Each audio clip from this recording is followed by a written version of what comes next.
Hi Gandhi class, welcome to our fourth and final Talk for Writing lesson this week. It was so great to see all of you on our live session this morning, and it was really helpful for me to see what you guys were finding a little bit tricky and what you guys were enjoying. Our learning objective for this lesson is, can I write a paragraph for a non-chronological report? So in today's lesson, you are going to be writing a paragraph for a non-chronological report about an invention of your choice. And we're going to focus on the section of what does it look like. So if you remember from our text map is split into 5 paragraphs with 5 subheadings, which are introduction, what does it look like, what does it do, more information, and did you know? So we're going to be looking at the what does it look like section. Now, what we're going to do is we're going to look at an example together, then we're going to write one together, and then I want you to write one of your own. So what we're going to do is we're going to begin by bullet pointing what we can see. So here's the penny farthing, and we need to say what we can see. So we've got an enormous front wheel. That means a really big front wheel. We've got a tiny back wheel. We've got a sturdy black seat. And it also says that it's similar to a bike. Then we're going to turn those bullet points into sentences. We're going to put them together to create a paragraph. So here's our penny farthing picture, the title penny farthing, and then it says, the penny farthing has an enormous front wheel and a tiny back wheel. There is a sturdy black seat which sits on top of the bigger wheel, and it looks similar to a bike. Now, when you are writing your own paragraphs, I'm going to be looking to make sure that each sentence starts differently.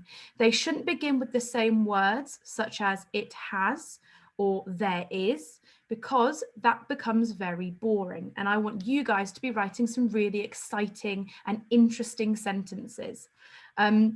Also, if you're writing things like it is red, then I'm going to ask you to expand on those sentences to make them more interesting to read.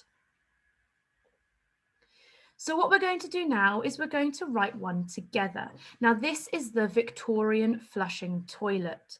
So what I want you to do on a piece of paper with your pencil, I want you to write Victorian flushing toilet at the top. And then I want you to bullet point 4 things that you can see. So you've got the picture here. I want you to bullet point 4 things that you can see. So pause the video.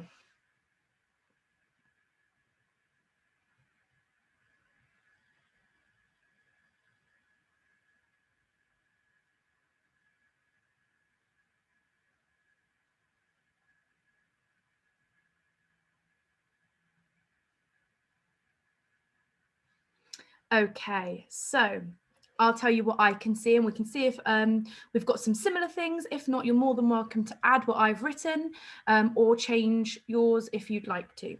So the first thing that I can see is that it's got a very intricate, now that means detailed, an intricate floral. By floral, I mean there's lots of flowers and leaves and things like that. Floral design. I can also see, if you have a look here, there is some lettering on the inside, and that tells you who made it. I can also see at the back, now this, I'd be very interested if you got this one, is a pipe opening, and the pipe opening helps to flush the toilet. And if we have a look at the colour, it looks like quite a dark colour, so I'm going to say a black pipe opening. And then also, it looks very hard and smooth. Now, most Victorian toilets of this time were made from clay or china or some sort of ceramic.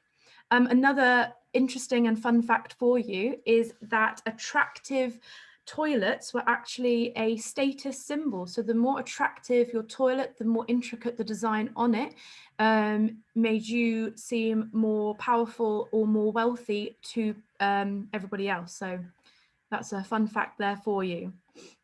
Now what we're going to do is we are going to write a paragraph using our 4 bullet points here, making sure that we start each sentence differently and that we are writing interesting sentences to read. Now, also, if you think that maybe an adjective that you're using is a bit boring, then you are more than welcome to use a thesaurus if you've got one, or go online if you are able to onto the online thesaurus. You can type that word in and then it comes up with a list of different words that mean the same thing. So that's just something there for you if you would like to extend yourself.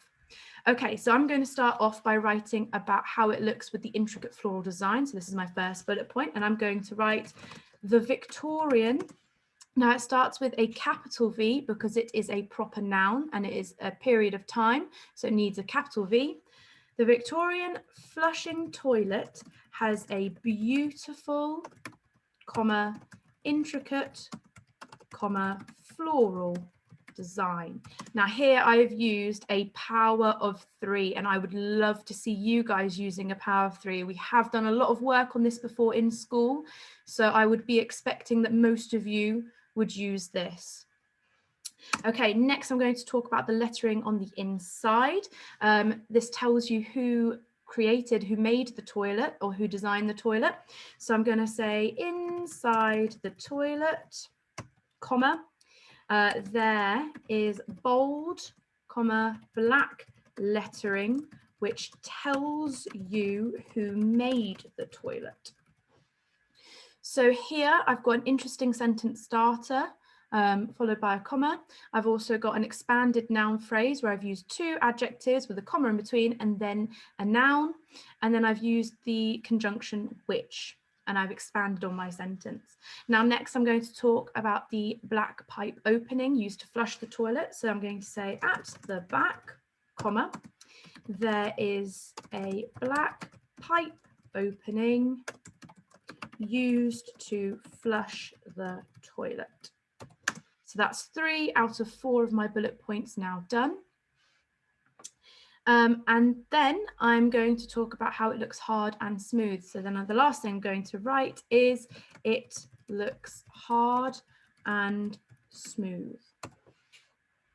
Okay, now what I'm going to do is read back through my sentence to make sure that it makes sense. And I'm going to be expecting that you are going to be reading back through your sentences to make sure that they make sense. So, the Victorian flushing toilet has a beautiful, intricate floral design.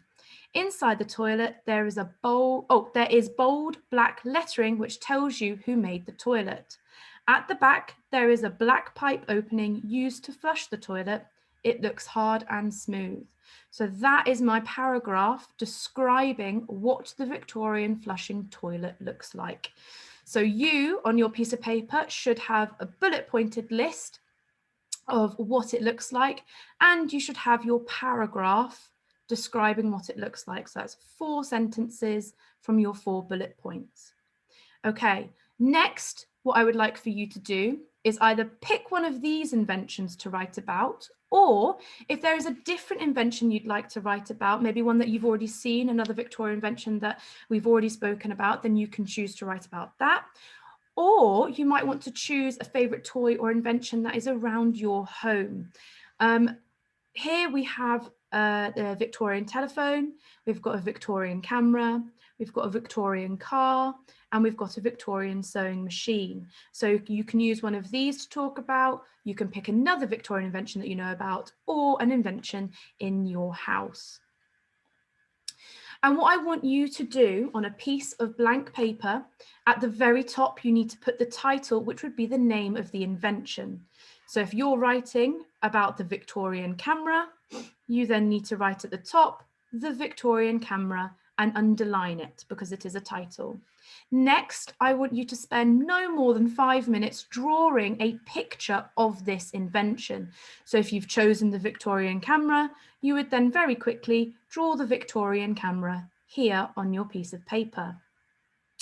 After that, you are going to bullet point what you can see, bullet point what it looks like, and I want at least 4 bullet points, just as we have done before. So 4 bullet points next to your drawing. Then after that, you are going to write a paragraph about it. So underneath your drawing and your bullet points, you're going to write a paragraph. And remember, I want interesting sentence starters, and I want you guys to be using expanded noun phrases and the power of 3, because that would be great to see in your work. I'm going to be, when you upload your work to Tapestry, I'm really going to be looking at what you are writing, so the content of what you've written and how you have laid it out. And I want you to be writing your title and the date, and I want you to be writing the bullet points, the paragraph and the drawing, okay? So I can't wait to see your amazing work on Tapestry, and I hope you have a lovely weekend, and I will see you on Monday.